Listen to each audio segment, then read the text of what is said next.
usikivu wa kiroho katika kuhuishwa na kupokea uwezo mpya wa kiungu kwenye nyakati mpya. Usikivu wa kiroho katika kuhuishwa na kupokea uwezo mpya wa kiungu kwenye nyakati mpya. Nimeshakwambia maana ya usikivu kama tano, siwezi kurudi huko nyuma, tuko mbele zaidi, lakini unachoweza kufahamu tu kwa kifupi kwamba usikivu maana yake ni kusikia, kuelewa ulichosikia na kutenda sawasawa na ulivyosikia. Na jana nilikwambia usikivu ni mwitikio wa kiimani juu ya sauti ya Mungu na maagizo yake yaliyobebwa ndani ya ile sauti, ukatenda sawasawa. Nikakwambia usikivu ni mwitikio wa kiimani katika kutekeleza sawasawa na agizo la sauti ya Mungu ulioipokea moyoni mwako. Kwa hiyo jana tukaishia kwenye kipengele cha malengo ya kisemina, na nikakupa malengo kama matano, na lengo la mwisho nilikwambia kutambulishwa na Bwana kwenye nyakati mpya na majira mapya. Kwa nini Mungu anatupa kujifunza somo la usikivu? Kutambulishwa na Bwana kwenye nyakati mpya na majira mapya. Somo linasema usikivu wa kiroho katika kupokea na kuhuishwa uwezo mpya wa kiungu kwenye nyakati mpya. Na nilikwambia nyakati mpya zimebeba vitu vipya ndani yake, zina changamoto mpya, zina vita mpya, kwa zinahitaji pia uwezo mpya. Sasa uwezo maana yake nini kiBiblia? Nakupa maana tu kama tatu, alafu nitakueleza vitu vichache, tuingie kwenye maombi. Uwezo maana yake nini? Nimeshakwambia maana ya usikivu, nimekwambia malengo, sasa tunaingia kwenye uwezo, bado tuko kwenye somo. Uwezo maana yake nini? Maana ya kwanza, uwezo ni nguvu ya Mungu inayokuwezesha kufanya au kutenda jambo inavyotakiwa. Uwezo ni nguvu ya Mungu inayokuwezesha kufanya au kutenda jambo inavyotakiwa. Narudia tena, uwezo ni nguvu ya Mungu inayokuwezesha kufanya jambo au kutenda jambo inavyotakiwa. Hii nguvu inakuwa wapi? Inakuwa ndani yako, ndani yako, ndani yako. Inakuwezesha kutenda au kufanya jambo inavyotakiwa. Wakolosai 1, waraka wa Paulo mtume kwa Wakolosai 1 sura ya kwanza mstari wa 9 hadi wa 11. Wakolosai sura ya kwanza mstari wa 9 hadi wa 11. Fungua Biblia yako. Wakolosai sura ya kwanza mstari wa 9 hadi wa 11. Umeshafungua Biblia yako? Funika macho yako, sema Roho Mtakatifu, nijalie kuelewa yaliyo mapenzi yako jioni ya leo ya tarehe 31 mwezi wa 12 2025. Iandike historia mpya ndani ya moyo wangu katika jina la Yesu, amen, amen. Wakolosai 1, Wakolosai 1 ule mstari wa 9 mpaka wa 11. Wakolosai 1 mstari wa 9 mpaka wa 11. Maandiko yanasema, kwa sababu hiyo sisi nasi tangu siku ile tuliposikia hatuachi kufanya maombi na dua kwa ajili yenu, ili mjazwe maarifa ya mapenzi yake katika hekima yote na ufahamu wa rohoni, mwenende kama ulivyo wajibu wenu kwa Bwana, mkimpendeza kabisa, mkizaa matunda kwa kila kazi njema na kuzidi katika maarifa ya Mungu. Mstari wa 11, mkiwezeshwa, sema mkiwezeshwa, mkiwezeshwa kwa uwezo wote, sema mkiwezeshwa kwa uwezo wote, amen. Anasema mkiwezeshwa kwa uwezo wote kwa kadri ya nguvu ya utukufu wake, mpate kuwa na saburi ya kila namna na uvumilivu pamoja na furaha. Narudia mstari wa 11, mkiwezeshwa kwa uwezo wote kwa kadri ya nguvu ya utukufu wake, mpate kuwa na saburi ya kila namna na uvumilivu pamoja na furaha. Paulo anawaandikia waraka kanisa la Wakolosai. Ili kanisa sifa yake lilikuwa na sifa nzuri sana. Ukisoma pale juu utaona anavyosema lilikuwa na sifa ya upendo. Upendo katika Roho Mtakatifu, sio upendo wa unafiki, sio upendo wa kupata kitu, lakini upendo katika Roho Mtakatifu. Lilikuwa na sifa hiyo, lakini lilikuwa na sifa ya imani. Lakini anasema tangu tuliposikia hatuachi kufanya dua, maombi kwa ajili yenu, ili mjazwe maarifa ya mapenzi yake. Maarifa ya mapenzi yake, haya ni maarifa yanayomwezesha mtu kutenda sawasawa na mapenzi ya Mungu. Maarifa ya mapenzi yake ni maarifa yanayomwezesha mtu kutenda sawasawa na mapenzi ya Mungu. Alafu anasema katika hekima yote na ufahamu wa rohoni, ili mwenende kama ulivyo wajibu wenu kwa Bwana. Maana yake hamwezi kuenenda bila kujazwa maarifa ya mapenzi yake. Ninyi mmeokoka sawa, ni kanisa la Mungu sawa, lakini anaona kuna uwezo umepungua ndani yao, anawaombea wajazwe. Ndio maana mstari wa 11, kwa sababu anasema mkiwezeshwa. Angalia, kabla ya mstari wa 11 anasema mwenende kama ulivyo wajibu wenu kwa Bwana, mkimzalia Mungu matunda kwa kila kazi njema. Alafu anasema na kuzidi katika maarifa ya Mungu. Mkimzalia Mungu matunda, maana yake hata kumzalia Mungu matunda kunahitaji ujazwe kwanza. Kuna uwezo unahitajika. Mnisikilize watumishi wa Mungu,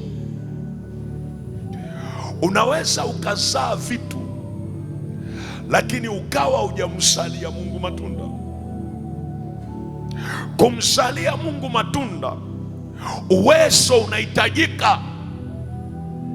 Ndio maana anasema mjazwe maarifa ya mapenzi yake katika hekima yote na ufahamu wa rohoni, ili mwenende kama ulivyo wajibu wenu kwa Bwana. Maana yake huwezi kuenenda bila kujazwa. Alafu anazungumza anasema mkiwezeshwa kwa uwezo wote. Sema uwezo wote. Maana yake uwezo, pamoja na kwamba mmepata maarifa sawa, pamoja na kwamba mmeokoka, mnahitaji uwezo wa kuwawezesha. Matunda yazaliwi hivi hivi. Kuna uwezo wa kukuwezesha matokeo, kuwa mtu wa matokeo, kuwa mtu wa matokeo kwenye maisha. Kuna uwezo unaohitaji wa kukuwezesha. Huwezi kuzaa vitu vikasimama vikatokea. Lazima uwezo wa kukuwezesha uwepo ndani yako. Mkiwezeshwa kwa uwezo wote kwa kadri ya nguvu. Ndio maana nimekwambia uwezo ni nguvu ya Mungu inayokuwezesha kufanya au kutenda jambo inavyotakiwa. Inavyotakiwa maana yake sawa sawa na mapenzi ya Mungu kiBiblia. Kutenda jambo inavyotakiwa maana yake apendavyo Mungu, atakavyo Mungu, yanayomfurahisha Mungu, yanayomtukuza Mungu.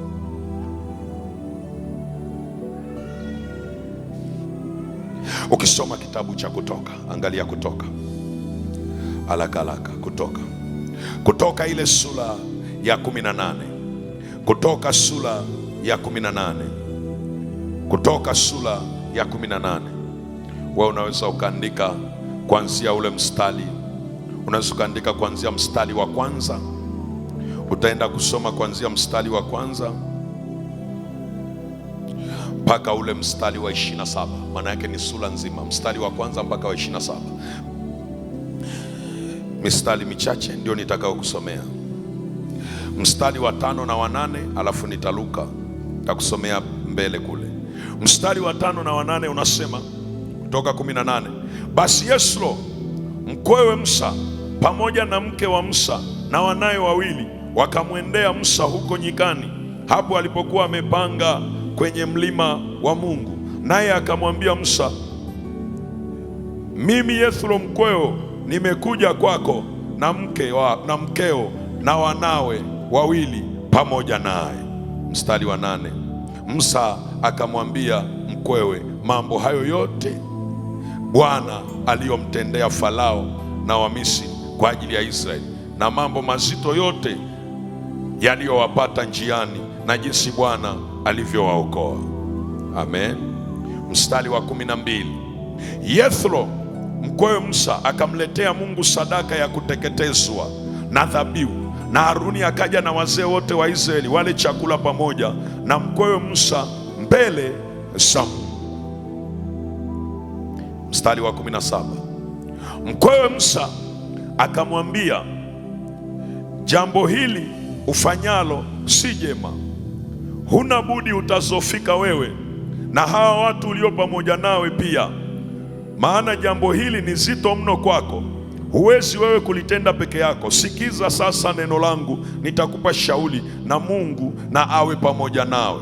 Uwe wewe kwa ajili ya watu mbele ya Mungu, nawe umletee Mungu maneno yao, nao utawafundisha zile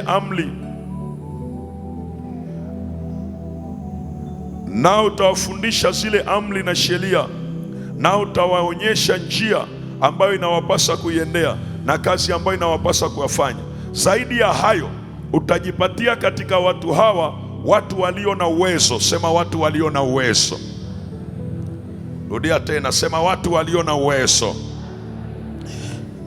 Sikiliza, zaidi ya hayo utajipatia katika watu hawa watu walio na uwezo, wenye kumcha Mungu, watu wa kweli, wenye kuchukia mapato ya udhalimu, ukawaweka juu yao wawe wakuu wa maelfu na wakuu wa mamia na wakuu wa 50 na wakuu wa 10, na nao wawaamue watu hawa siku zote. Kisha kila neno lililo kubwa watakuletea wewe, lakini kila neno dogo wataliamua wenyewe.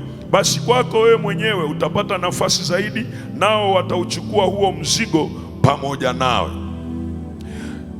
Mstari wa 24: basi Musa akasikiza neno la mkwewe, akayafanya yote aliyokuwa amemwambia.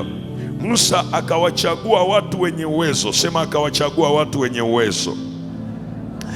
Akawachagua watu wenye uwezo katika Israeli yote, akawaweka wawe vichwa juu ya watu, wakuu wa maelfu na wakuu wa mamia na wakuu wa 50 na wakuu wa 10. Nao wakaamua watu siku zote. Mashauri magumu wakamletea Musa, lakini kila neno dogo wakaliamua wenyewe. Bwana asifiwe. Nilitaka uone hapa anazungumza watu wenye uwezo, wenye kumcha Mungu, lakini wana uwezo. Ndio maana unisikilize wewe mtu Mkristo uliyeko hapa na mtu uliyeokoka, Mungu atakapokufungua milango sasa hivi ukifanikiwa, kwa sababu watu hapa wengine mtafanikiwa, mtamuona Mungu sana. Ingawa nisiseme wengine, niseme wote sasa, kwa kuwa kila mtu amekuja anamtaka Mungu wa pekee. Bwana asifiwe. Familia yako au watoto wako wakifanikiwa, ushauri mojawapo wa kuwapa, hakifungua kampuni kwa kuwa ameokoka, asimwajiri tu mtu kwa sababu anamfahamu au ameokoka akamweka kwenye kampuni. Hiyo kanuni haipo kwenye Biblia. Utafilisika na utamchukia Mungu. Waweke watu kutokana na uwezo. Amen, amen. Mwalimu, unataka kusema nini? Angalia Musa alichofanya. Huyu ni mkwewe Musa, Yethro. kuhani wa Midian, ameenda kumtembelea mkwewe, kapeleka watoto wake na mke wake. Maandiko yanasema alipofika Musa akamsimulia namna Mungu alivyowatendea matendo makubwa, alivyofanya kwa Farao, miujiza ile, alivyopasua bahari ya Shamu, akamsimulia. Yethro akashangaa, akasema haya ni matendo ya ajabu. Akasema huyu Mungu lazima nimtolee sadaka ya shukrani, lazima nimtolee sadaka kwa matendo haya, lazima nimtolee dhabihu. Maandiko yanasema kesho yake asubuhi akatoa dhabihu, akawaita na wazee wa Israeli, wakatoa dhabihu pamoja, wakawa na chakula cha pamoja wakala. Baada ya hapo wamelala usiku, asubuhi ameamka, akaone shughuli za mtoto, mume wa mtoto wake, akaone anakofanyia kazi. Ametembelea kazini kwake, akakuta Musa amekaa, watu ni wamejaa, wamepanga foleni, kila mtu anamletea neno amue. Kila anakaa toka asubuhi mpaka jioni, anasubiri mmoja mmoja amue. Kila anayekuja anasubiri amsikilize amue. Akiwa amekaa pale, Yethro akatazama, akamfuata, akasema jambo unalolifanya si zuri, si zuri. Kwanza sio tu wewe unateseka, lakini hata hao watendei haki, wanasimama muda mrefu kweli, wanakusubiria, sio zuri. Akamwambia sikiza, sasa nikupe ushauri. Akamwambia wafundishe watu sheria, na ukiwafundisha watu wakaelewa, miongoni mwao utajipatia watu wenye uwezo. Maana yake usiweke kila mtu, bali mtu mwenye uwezo. Mwalimu, unaongea nini? Nataka nikuonyeshe kwa nini nakwambia uwezo ni nguvu inayokuwezesha kutenda jambo inavyotakiwa.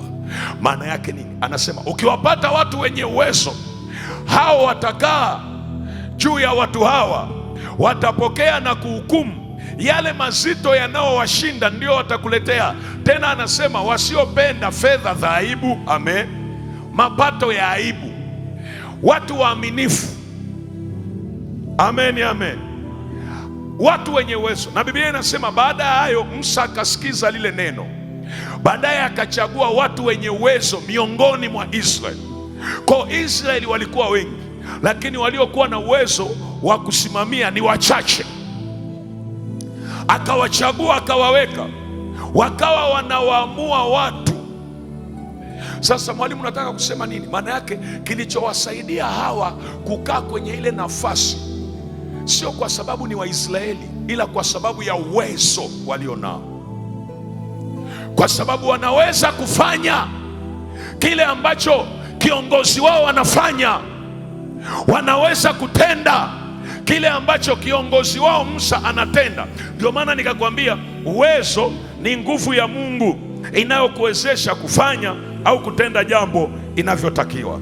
Kutenda jambo inavyotakiwa, nimekueleza maana yake ni kutenda sawasawa na mapenzi ya Mungu, na hapo ndipo matokeo yaliyobeba alama inayobaki kwa vizazi vingi huzaliwa.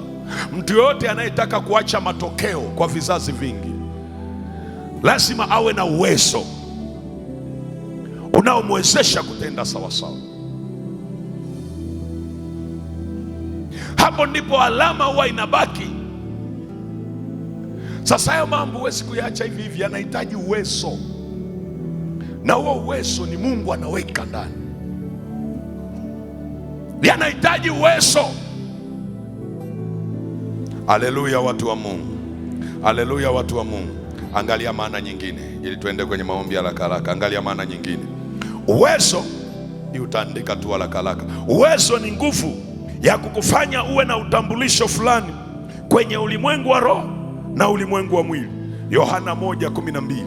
Na wote waliompokea aliwapa uwezo wa kufanyika nini? Uwezo wa kufanyika nini? Bwana asifiwe. Wote waliompokea aliwapa uwezo. Haisemi aliwafanya, aliwapa uwezo wa kufanyika. Walipompokea akaachilia uwezo ndani yao wa kufanyika kuwa wana wa Mungu. Na wale wanaosoma kitabu cha Matendo ya Mitume watakumbuka ile Matendo ya Mitume 1 mstari wa 8. Matendo ya Mitume 1 mstari wa 8. Uwezo ni nguvu ya Mungu inayokufanya uwe na utambulisho fulani katika ulimwengu wa roho na ulimwengu wa mwili. Matendo ya Mitume ile sura ya kwanza, Matendo ya Mitume sura ya kwanza, angalia Matendo ya Mitume sura ya kwanza ule mstari wa 8, anasema lakini mtapokea nguvu akiisha kuajilia juu yenu Roho Mtakatifu, nanyi mtakuwa mashahidi wangu katika Yerusalemu na katika Uyahudi yote na Samaria na hata mwisho wa nchi. Hapa anasema mtapokea nini? Watu wa Mungu, tuko pamoja. Mtapokea nini? Anasema mtapokea nguvu. Kwenye Matendo anasema nguvu. Aliyeandika kitabu cha Matendo ndiye aliyeandika kitabu cha Luka. Tuone kwenye Luka anasemaje. Kwenye Luka 24 ule mstari wa 49. Andika haraka 49. Anasema, tuanze mstari wa 48 na 49. Anasema, nanyi ndinyi mashahidi wa mambo haya, na tazama nawaletea juu yenu ahadi ya Baba yangu, lakini kaeni humu mjini hata mvikwe uwezo utokao juu. Hata mvikwe uwezo utokao wapi? Juu. Kwenye Matendo anasema mtapokea nguvu. Kwenye Luka anasema hata mvikwe uwezo. Hawa wanaoambiwa walikuwa pamoja na Yesu, wamekaa naye zaidi ya miaka 3, wako pamoja naye, amewafundisha mengi. Aliwahi kuwatuma mahali na mahali, wakakemea pepo zikatoka, wakafufua wafu wakafufuka. Lakini malaika anawaambia kaeni hapa nikiwatazama ninyi, pamoja na kwamba mnaelewa nimewafundisha mambo mengi, lakini hamuwezi kushindana na nyakati mpya ambazo mnaziendea, ambazo mimi sitakuwepo katika mwili, lakini nitakuwepo katika roho. Hizo nyakati zitawakabili ninyi, kwa hiyo lazima mvikwe uwezo utokao juu. Walikuwa wanaingia kipindi kipya kabisa hao, wavikwe uwezo. Kwenye Matendo anasema nanyi mtapokea nguvu, mtapokea nguvu. Alafu mkipokea nguvu ili weje, angalia, anasema mtapokea nguvu, lakini mtapokea nguvu akisha kuajilia juu yenu Roho Mtakatifu, nanyi mtakuwa mashahidi wangu. Maana yake ukipokea nguvu, Biblia ya Kiingereza inasema you become a witness, unakuwa shahidi. Shahidi ni utambulisho mwingine ambao hukuwa nao, ni mpaka uvikwe uwezo wa kiungu ndani yako, ndio utakao kufanya uwe shahidi, ndio unaokutambulisha, unakuwa na utambulisho mwingine. Malizia hii pointi ya mwisho, uwezo. Uwezo maana yake nini? Uwezo ni nguvu ya Mungu inayosababisha vitu kutokea. Hapa ndio napapendaga mandarabashanda. Uwezo ni nguvu iliyoko ndani yako mwamini, inayosababisha vitu kutokea. Kandarabashanda. Sijui kama mnaelewa. Mwambie jirani yako, hivi unaelewa wewe? Mtazame usoni, mwambie hivi unaelewa? Hapa ndipo napapenda uwezo. Uwezo ndio utagundua kwa nini mzee Simoni alitaka kutoa hela ili apewe uwezo. Uwezo ni kitu cha thamani. Uwezo ndio unaothaminisha maisha ya mtu. Uwezo, dunia tunayoiendea inahitaji watu wenye uwezo. Watu wa mbinguni akiingii kinyonge, wanaingia watu wenye uwezo, wenye nguvu, watu walioshinda. Huwezi kushinda bila uwezo. Huwezi kushinda bila uwezo. Huwezi kushinda bila uwezo. Huwezi kushinda bila uwezo. Mbingu sio ya watu wanyonge. Mbingu sio ya watu dhaifu. Mbingu sio ya watu goigoi. Mbingu sio ya watu wazungumzaji sana. Mbingu ni ya watu wenye uwezo, walioshinda.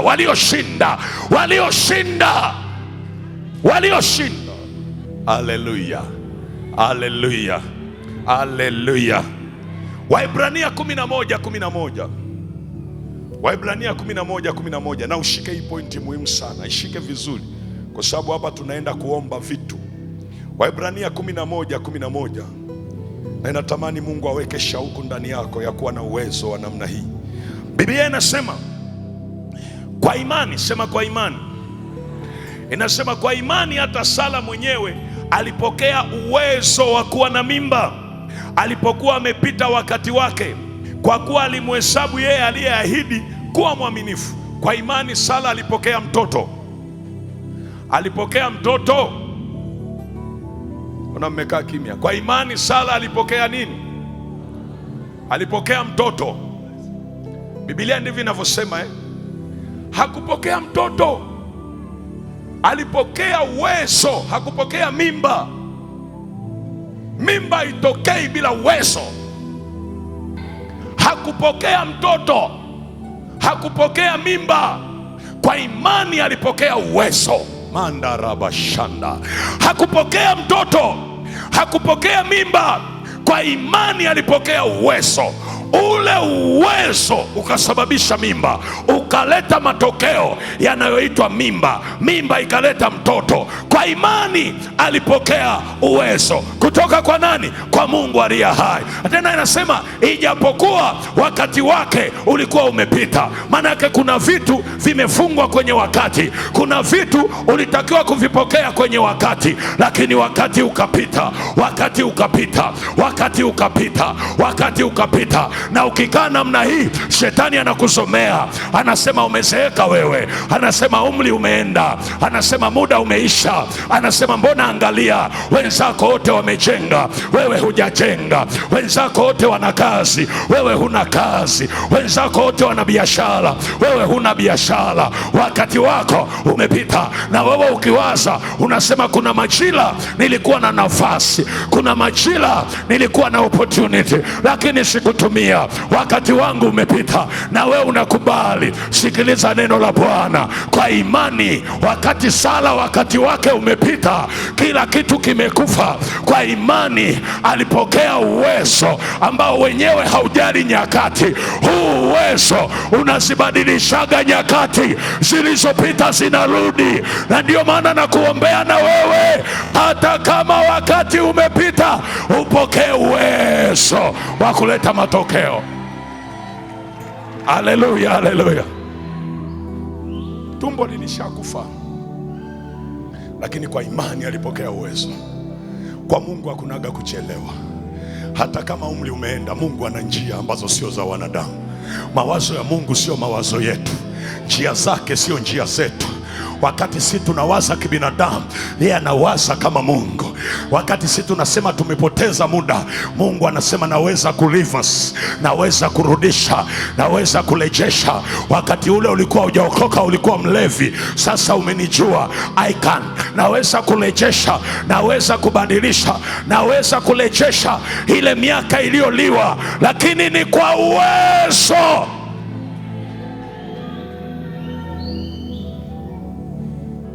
Amen, amen.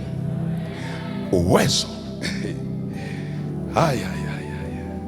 ni nguvu inayosababisha matokeo. Kwa nini sioni matokeo? Na nataka nikwambie kuanzia leo, kwa kuwa umehudhuria darasa hili la semina, usikubali kuwa Mkristo wa kawaida wala mtumishi wa kawaida. Usikubali, usikubali, usikubali, usikubali, usikubali. Usikubali kuwa binti wa kawaida aliyeokoka, mama wa kawaida aliyeokoka. Usikubali. Ndio maana miungu inatamba, misimu inatamba, mashetani yanatamba, kwa sababu umekubali kuwa wa kawaida. Kataa kuwa wa kawaida. Wewe sio wa kawaida. Wewe ni made in heaven, not made in earth, made in heaven. Wewe ni kiumbe wa mbinguni anayeishi duniani. Kataa kuwa wa kawaida. Usikubali. Ndio maana miungu inatamba, mapepo yanatamba, wachawi wanatamba. Hakuna kukubali, watu wa Mungu. Unanisikia anachosema? Unanisikia anachosema? Usikubali. Uko uwezo wa kimungu, uko uwezo wa kimungu.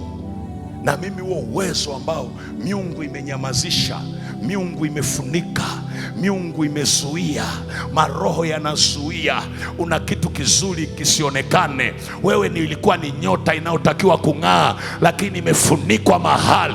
Lazima ufunuliwe katika jina la Yesu, ili unapoenda mwaka ujao, ile nyota iliyokuwa imezimika ipate kuwaka tena kwenye ulimwengu huu.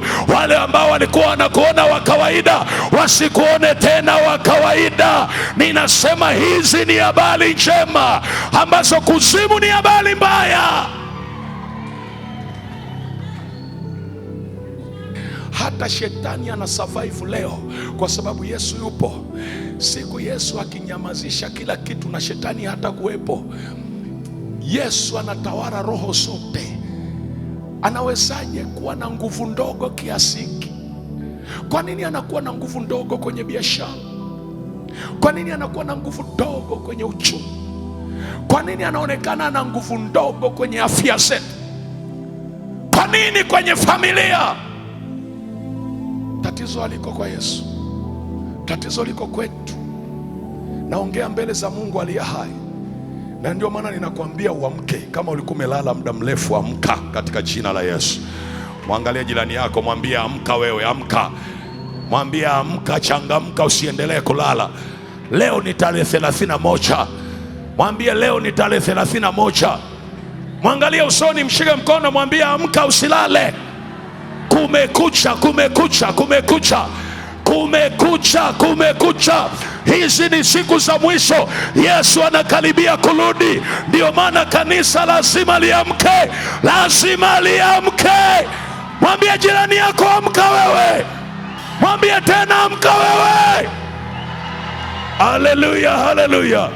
Kumekucha, kumekucha. Hizi ni siku za mwisho. Yesu anakaribia kuja. Lazima kanisa liamke, lazima kanisa liamke, lazima kanisa ling'ae, ling'ae, lazima limulike ulimwenguni. Hizi ni siku za mwisho. Usilale. Haleluya, haleluya, haleluya. Tunaenda kuomba sasa. Nisikilize. Unaposoma Uwezo kiBiblia, sasa sitakueleza zaidi, yako mambo kama 10-11. Kuna uwezo wa kiakili kiBiblia, akili kama uwezo, akili, na isiyo akili ya kawaida, ni akili ya kimungu. Na ndio maana kuna mambo ili yaende yanahitaji akili. Kuna uwezo wa kimaarifa, uwezo wa maarifa. Knowledge is power, maarifa ni nguvu. Lakini kuna uwezo wa ufahamu. Ufahamu ni nguvu. Ndio maana wale wanaosoma maandiko utamwona mfalme mmoja anaitwa Nebukadreza. Walimbadilishia moyo wake, lakini walichokuwa wanabadilisha, walikuwa wanabadilisha ufahamu wake.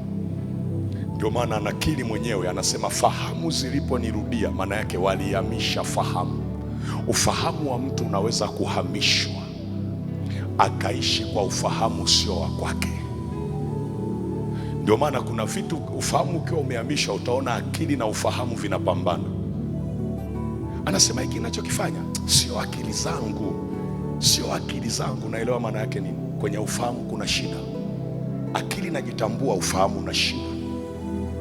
Haleluya, haleluya, haleluya. Kuna uwezo wa kihekima.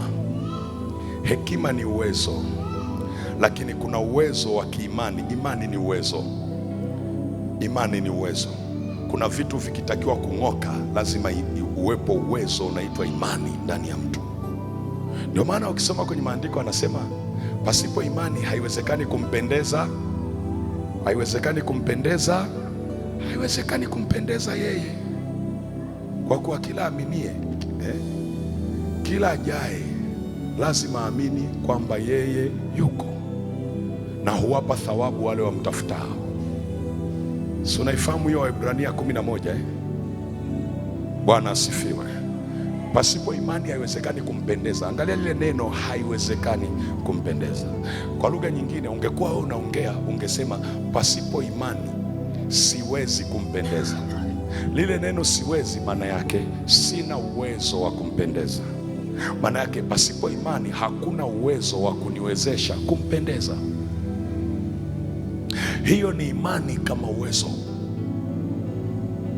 Ndio maana unaona imani anakuambia yote yawezekana kwake. Okay, hujasoma vizuri. Angalia, ukisoma hiyo ni Marko. Marko sura ya 9 mstari wa 23. Yesu akamwambia ukiweza, yote yawezekana kwake. Angalia lile neno, yote yawezekana. Sio kwa kila mtu, kwake. Sio kwa kila mtu, kwake. Sio kwa kila mtu, kwake. Wako wengi, lakini anasema ukiweza. Maana yake ukiwa na uwezo utakaokuwezesha. Sasa pala namjibu, uwezo gani unahitajika sasa? Hapa sio akili, hapa sio maarifa, hapa kinachohitajika ni imani. Ukiweza, yote yawezekana kwake aminie. Hiyo ni imani kama uwezo. Haleluya, watu wa Mungu. Okay, kuna uwezo ambao unaitwa upako au mafuta ya Roho Mtakatifu, nguvu za Mungu. Kuna mtu mwenye nguvu za Mungu anatambulikana kama mtu mwenye uwezo. Kwa nguvu za Mungu hivi ninavyovisema vyote vinatakiwa kuwa ndani yako, ili mwaka ujao uone matokeo kwenye kila eneo la maisha yako. Sasa nataka tuende kwenye maombi. Sikiliza, uwezo unaweza kufungwa. Angalia Luka 8:26, na hapa nazungumza uwezo kuanzia ngazi ya familia mpaka mtu mmoja mmoja. Nataka tuende kwenye maombi sasa. Luka 8:26 mpaka 39. Mimi nakusomea tu 35 mpaka 39 kwa kifupi kabisa. Watu wakatoka kwenda kuliona lililotokea. Sema, wakatoka kwenda kuliona lililotokea. Kuna habari ilisikika hapa nchi ya Wagerasi. Watu wakatoka kwenda kuliona lililotokea, wakamwendea Yesu, wakamwona mtu yule aliyetokwa na pepo ameketi miguuni pa Yesu, amevaa nguo, ana akili zake, wakaogopa. Sema, ana akili zake. Sema, ana akili zake. Wameona, wametoka mji mzima, wanakimbia. Kuna habari wamesikia kwamba kuna mtu tulikuwa tunamchukulia kawaida, kuna jambo limetokea, aliyekuwa amefungwa na mapepo mengi. Wanafika, mapepo yamemtoka, amevaa nguo, amekaa mbele ya Yesu, ana akili zake. Lile neno ana akili zake maana yake hazikuwemo. Ana akili zake maana yake hazikuwemo. Wakaogopa. Kinachowaogopesha ni nini? Tukio lililotokea. Sasa unisikilize, na wale waliokuwa wameona walieleza jinsi alivyoponywa yule aliyepagawa na pepo. Na jamii ya watu wa nchi ya Wagerasi iliyo kando kando walimuomba aondoke kwao, kwa kuwa walishikwa na hofu nyingi. Basi akapanda chomboni akarudi. Na mtu, mstari wa 38, na mtu yule aliyetokwa na pepo alimuomba ruhusa afuatane naye, lakini yeye alimwaga akisema, rudi nyumbani kwako ukahubiri. Sema, ukahubiri. Manake unagundua huyu mtu alikuwa na akili kabla, alafu ndani yake kulikuwa na kipawa cha uinjilisti, mhubiri wa Injili, lakini mapepo yamemfunga, akili zake hazipo. Hujawahi kuona mtu anaishi lakini amefungwa eneo la akili kwenye biashara. Anasikia msukumo wa kufanya biashara, lakini akili ya biashara hana. Amefungwa. Sasa angalia, Yesu alipomfungua akili zake zikarudi. Kumbe alikuwa na kipawa cha uinjilisti, lakini amefungwa na pepo. amekuwa akilala makaburini, anaishi maisha sio ya kwake, wanamfunga na minyololo, lakini huyu mtu ali akili zake zimefungwa, pepo limefunga. Ndio maana nikakwambia uwezo unaweza kufungwa. Maana yake uwezo wa kiakili wa huyu ndugu ulifungwa, na Yesu aliamua kupanga safari kwenda nchi ya Wagerasi, kwenda kumtoa mmoja ambaye uwezo wake umefungwa ndani yake. Na ndio maana alipomfungua mji mzima ukataharuki, na alipotoka pale akarudi kuhubiri Injili. Yesu hawezi kumwamini mtu asiyekuwa na uwezo. Maana yake Yesu aliona ndani, akasema huyu anaweza kuhubiri, rudi ukahubiri. Tena anahubiri bila waombaji, anahubiri mahali ambapo watu hawajawahi kuokoka. Kafunguliwa leo, kaokoka leo, kaenda kuhubiri. Maana yake alikuwa na uwezo sio wa kawaida. Wewe unasema mtoto wangu ni mlevi, ni mvuta bangi. Adui anajua huyu mtoto ana uwezo sio wa kawaida. Kwa hiyo afanyeje sasa? Amefunga ule uwezo, kaweka bangi. Wengine anaweka zinaa. Unasali kanisani lakini zinaa inakusumbua sio kidogo, kwa sababu adui anajua uwezo ulionao, kaweka zinaa. Ili kufanya nini? Kufunga, kufisha ule uwezo, kukufanya kuwa mateka. Vitu haviendi. Unasema mimi nasali, mimi naomba mwalimu, mimi ni mtumishi, mimi ni nani, lakini vitu haviendi. Uwezo umefungwa. Niko hapa kukwambia jioni ya leo, uwezo uliofungwa, uliozuiliwa, uliokamatwa, ulioharibiwa, uliohamishwa, ulionajisika, kuanzia kwenye familia mpaka kwako mwenyewe, huo uwezo jioni ya leo unatakiwa kufunguka, kwa sababu hakuna miungu inaomzidi Yesu, hakuna mapepo yanayomzidi Yesu, hakuna mashetani yanayomzidi Yesu, hakuna giza linalomzidi Yesu. Leo ni tarehe 31 ya kuweka historia kwamba kuna mmoja alikuwa amebanwa uwezo wake, lakini uwezo ulifunguliwa. Na iwe kwako katika jina la Yesu. Kama unaelewa sema amen. Simama kwa miguu yako, simama kwa miguu yako. Jioni ya leo niko mbele zako katika jina la Yesu, katika jina la Yesu. Nimesikia neno lako. Bwana, wewe unanijua, unaijua familia yangu, unaijua siri ya ulimwengu wa roho iliyoko kwenye familia. Bwana, ninanyenyekea kwako, ninaomba toba juu ya uovu uliofanyika ndani ya familia, ukafungua mlango wa roho za giza, wa roho za mashetani kunyanyasa maisha yangu, maisha ya uzao wangu. Hizo roho zikafunga na kuzuia uwezo ulioweka ndani yangu.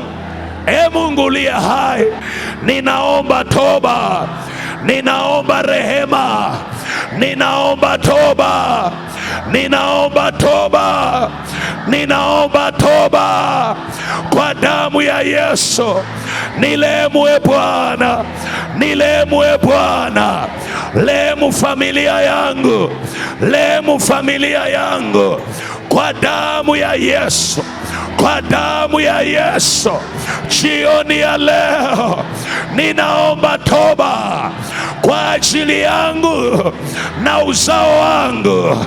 Samehe Bwana huo uovu unaosababisha shetani, miungu, mizimu, mapepo, wachawi, waganga wawe na nguvu juu ya familia, juu ya uzao wangu. Jioni ya leo nilehemu Bwana, nitakase Bwana. Ninaiachilia damu ya Yesu, damu ya Yesu kwenye maisha yangu, kwenye familia yangu, kwenye uzao wangu. Hiyo damu initakase, hiyo damu initakase. Ninaituma damu ya Yesu kwa watoto, kwa watoto, kwa watoto, kwa watoto. Ninaituma damu ya Yesu kwa watoto. Iondoe huo uovu, iondoe hilo giza, iondoe hiyo miungu, hayo mashetani kwa damu ya Yesu. Maana imeandikwa, maana imeandikwa, kwa kusudi hili mwana wa Mungu alidhihirishwa ili azivunje kazi za ibilisi. Jioni ya leo, jioni ya leo, jioni ya leo, jioni ya leo, jioni ya leo, kwa jina la Yesu, kwa jina la Yesu, ninaiachilia damu ya Yesu.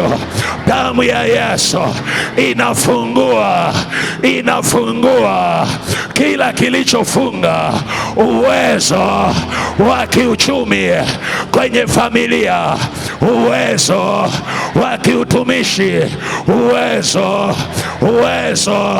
wa kiroho kwenye familia, kwa jina la Yesu, kwa jina la Yesu, kwa jina la Yesu, kwa jina la Yesu, kwa jina la Yesu, kwa damu ya Yesu, kwa damu ya Yesu, kwa damu ya Yesu, kwa damu ya Yesu, kwa damu ya Yesu, kwa damu ya Yesu, kwa damu ya Yesu, kwa damu ya Yesu, kwa damu ya Yesu, kwa damu ya Yesu, kwa damu ya Yesu, kwa damu ya Yesu, kwa damu ya Yesu.